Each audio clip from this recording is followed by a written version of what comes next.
Prophet dealt with the situation of an enemy from jinn and mankind, the shayateen from jinn and mankind, right? And this battle against the shaitan is not something which is new. This battle started with the beginning of creation of mankind. And we know in the Quran that Allah subhanahu wa ta'ala, when describing the shaitan, doesn't use light terminology. Allah subhanahu wa ta'ala refers to the shaitan as our enemy.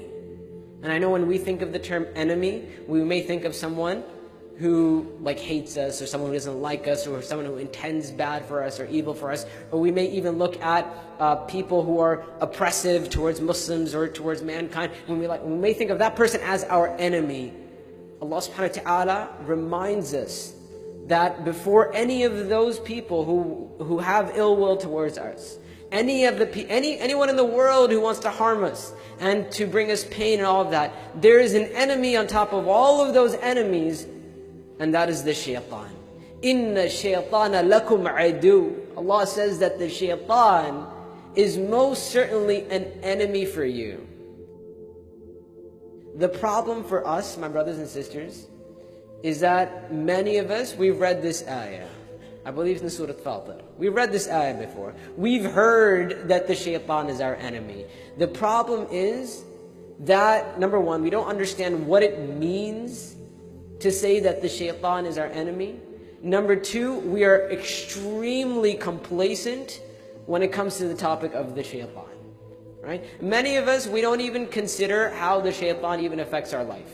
We go through our lives, and often I say this to my class when we talk about the shaitan. I pose the question, when was the last time you woke up in the morning and you said to yourself, today I will take the shaitan as my enemy? Allah subhanahu wa ta'ala many times in the Quran refers to the shaitan as the enemy of mankind. And this ayah, your enemy. And when Allah subhanahu wa ta'ala says you, He's not referring to people. The Quran is supposed to be a direct conversation with us. So when we hear aduwwun lakum, for you, we're supposed to ask ourselves a question and say, how is he an enemy for me? Many of us, we don't even know what that means. If I were to say to you right now, write down for me 10 ways in which the shaitan is your enemy, I don't know how long it would take for us to answer that question. Or if I were to say to you, write down 10 ways for me in which the shaitan directly influences your life, I think we'd have a hard time coming up with 10 ways. And have no doubt that the shaitan influences our life in many more than 10 ways. And this is why if you go through the Quran and the Sunnah, you see mention after mention after mention of the shaitan. The shaitan influences our life in many more ways than we even imagine. If we were to ask the shaitan, if we were to talk to the shaitan, we would understand that he has one goal. His goal in life is to make sure that everyone in creation, all of the children of Adam, end up in the hellfire. He has vowed to send the children of Adam to the hellfire. And when we say the children of Adam, the children of Adam alayhi salam, it doesn't mean just Muslims. Every single person in creation. Have no doubt that the shaitan is actively working to send these people to the hellfire. From the very beginning of creation, Allahu A'lam how long, thousands upon thousands upon thousands upon thousands of years, the shaitan has been working to mislead mankind. And he's been learning. And this is why the shaitan, he understands two very, very dangerous things about us.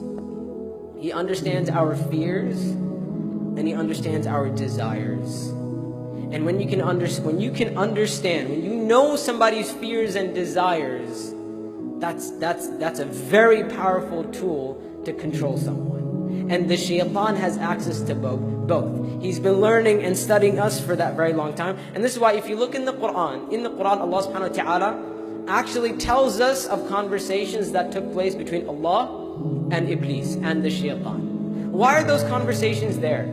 Sometimes we think they're just stories, right? We hear that the Iblis said this and that, and he refused to prostrate to Adam alayhi salam. We think that they're just stories. But the reason why Allah subhanahu wa ta'ala tells us about the speech of shaitan is for us to understand how the shaitan is our enemy, and it's for us to understand how we can protect ourselves. Because the shaitan, in the beginning of creation, when Allah subhanahu wa ta'ala created Adam alayhi salam, at that point he vowed to mislead man.